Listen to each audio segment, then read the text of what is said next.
well, why don't you make him up and I'll introduce him. So Peter. I can speak here as well. Or... I was going to give you a little intro, but all right, go ahead. He probably doesn't need an intro, but I'm going to give him one anyway. So Peter is the co-founder of Founders Fund and Clarion Capital. He is probably one of the most sought after investors. And he's also a great entrepreneur. Many of you know that he's the co-founder of PayPal. And under his stewardship, PayPal managed to become very legendary in terms of just spawning so many amazing entrepreneurs. And it's true, I think Kevin mentioned it, that, like PayPal, and I've actually mentioned this to Peter, that, they pivoted before it was even fashionable, way back when. And so Peter's, an amazing entrepreneur who has great lessons.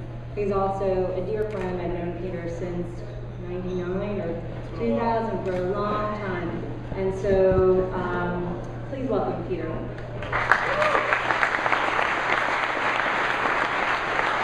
Thanks a lot. When I was CEO at PayPal back in '99, when I was trying to pitch the company, one of the things I tried to do to get people's attention was you'd hold up a $100 bill in a room, and you basically say, well, you were trying to create a new form of currency, we're trying to create a new type of money, and sort of why is this valuable? Gentleman in the front row, would you like to have this $100 bill?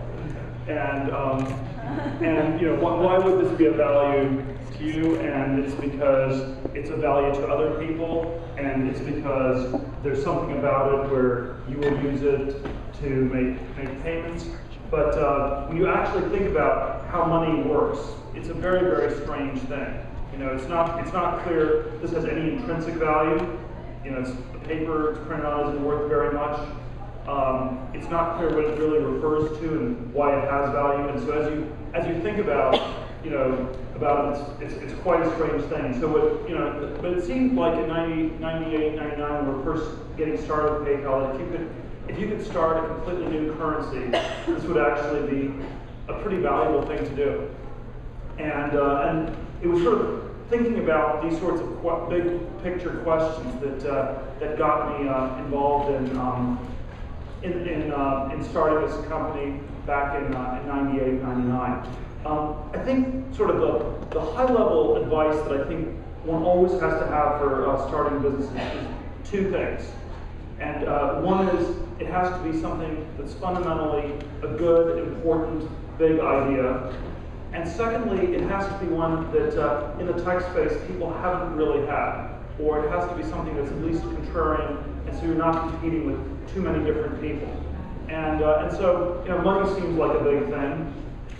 People had already realized it was a pretty big thing on the internet as early as 94, 95, and the very first wave of internet companies founded around the time of Netscape or right after Netscape. And so there were a whole series of these payments companies that got started. And they basically had run into all these problems. They were trying to create these completely new currencies, e-cash, cyber cash, and basically it was very hard to get people to adopt it, because the problem they ran into was, if you are creating a new currency, why would anybody start using it? What would be the value of the very first person in the world to have a $100 bill? If you were the only person in the world who valued this, why would you use it? And so by 98, 99, when we were getting started, already all these companies had failed. Even though 99 was probably not the best time to start an internet company in the sense that too many people were doing it, and there was nothing about it that was sort of unconventional. An online payments company was actually a pretty contrarian idea. Nobody was trying to do it. People had sort of concluded it was not possible. And as my co-founder Max Levchin and I, in the course of that year, brainstorming how to start the company, we were very focused on trying to solve some of these problems that other companies that tried to create a new currency, a new payment system, had failed to solve. And the basic problem was really this adoption distribution problem. How do you get something adopted that's really valuable to people who are not yet using it? We basically started with looking at Palm Pilots and wireless devices, and it was maybe you could use it on cell phones. It was sort of a new platform that people weren't using. We got Nokia to invest as our first VC in June of '99. Our first board meeting about a month later, July '99, we told them we included the whole mobile internet thing. It was a little bit too early, and it wasn't really going to happen. They were great VCs, and they basically said, okay, well, and then we said, well, maybe we should just actually try to create a payments thing on the internet itself. And the key idea we sort of stumbled on in August, September '99 was to link money and email. And it was everybody has an email account, and could you send money to anybody with an email address? And once we had come up with this idea, it seemed actually so obvious and so trivial that it was actually weird that no one had done it yet. And we basically and we concluded actually we better just do this and roll this out as quickly as possible. We have to get people to start using it, and then we have to accelerate the growth as fast as possible, because even though it's a good idea and it hasn't been done, and it's a way to get it started where you can send money to anyone with an email address, so you can send it to people who are not yet signed up. This way you solve the counterparty problem where in most payment systems you have to get everyone to adopt it before it's useful to anybody. By leveraging off email, it could be valuable for the first person, the first 10 people, because you can start sending money to people keyed off their email address.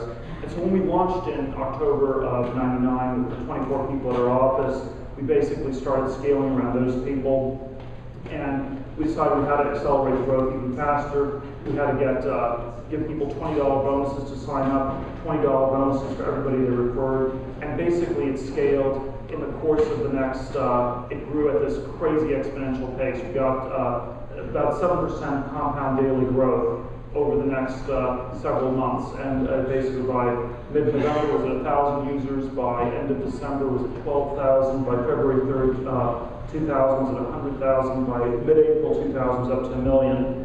And along with the exponentially growing user base, you had basically no revenues and an exponentially growing cost structure, because it was basically a $20 per user acquisition cost. And so I remember in early March 2000, we were looking at about 15 million in the bank. The burn rate was growing to the point where we were going to run out of all the money in about 6 weeks. The board, of course, it being March 2000, it wasn't even in the least bit worried. We raised a lot of money. We then proceeded to burn through almost all that money in the next 6 months as we scaled it up. And the initial thought was there are going to be all these people who will come in and copy us. To some extent, people were. The big banks were a little bit nervous to go into the space because they were very worried about the fraud problem. We have sort of ignored it. I remember when the CyberCash CEO, bankruptcy CEO, when I was talking about PayPal '99, asked me, so what are you going to do about chargebacks, which is when people charge your credit card and dispute the bill. And I told him, well, I don't really know what was a chargeback. and then it was basically, well, this is what the big fraud problem you run into. And we thought that he was just sort of a pessimistic person who should be ignored. And obviously, this was why he could never build a company. We assured him that PayPal was just going to be among friends, and everybody was going to be a friend, and so there would be no fraud. And then we sort of, needless to say, started to encounter it in an accelerating way in the spring and summer of 2000, where basically it scaled to several $million in fraud. Maybe 3% of the payment volume was fraudulent by June, July of 2000. We basically were left holding the empty bag, and the money sort of ended in various countries far removed from the U.S. and completely outside of legal jurisdiction, which I guess is sort of one of the downsides of trying to create a completely new currency as well. One of the benefits of, and then I think there was sort of a lot of innovation around solving the fraud problem. We scrambled very quickly. I think this was probably the single hardest technical challenge we had to solve. And then over time, we gradually got the business to break even.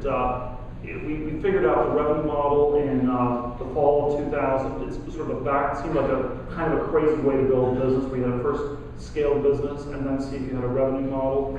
The initial thing was all sorts of complicated upselling models, where we would get you using PayPal, and we'd sell you a credit card, a bank account, stock brokerage account, maybe a house. But basically, it turned out, fortunately, we didn't have to do any of that. We could just charge people a small percentage of the money they received. Business sort of got to break even. You know, it turned out it was adopted very, very widely on eBay, and then basically, we had sort of a series of conversations with eBay.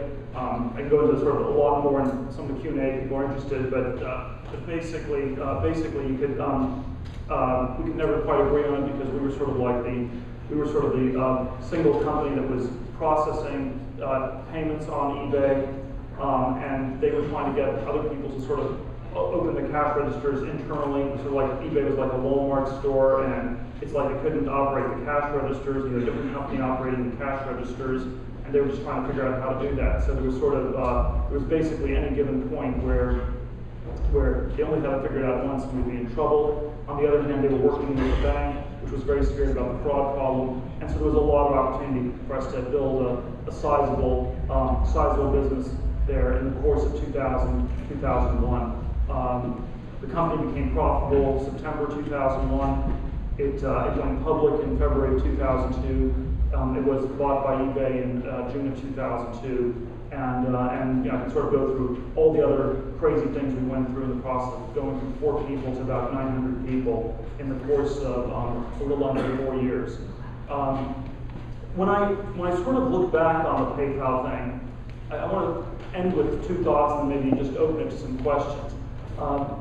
One, there was sort of a post-mortem I had on PayPal as of 2004, and there's sort of a post-mortem I had as of 2010. So the 2004 post-mortem was sort of a very cool business to build, but the whole thing was so crazy that there actually are no lessons to be learned, or the lessons are very unclear. You know, we burned through $180 million before we got to break even. Nobody could do that anymore. It was kind of crazy. We had no revenue model. The burn rate was over $10 million a month with 0 revenues for 7-8 months.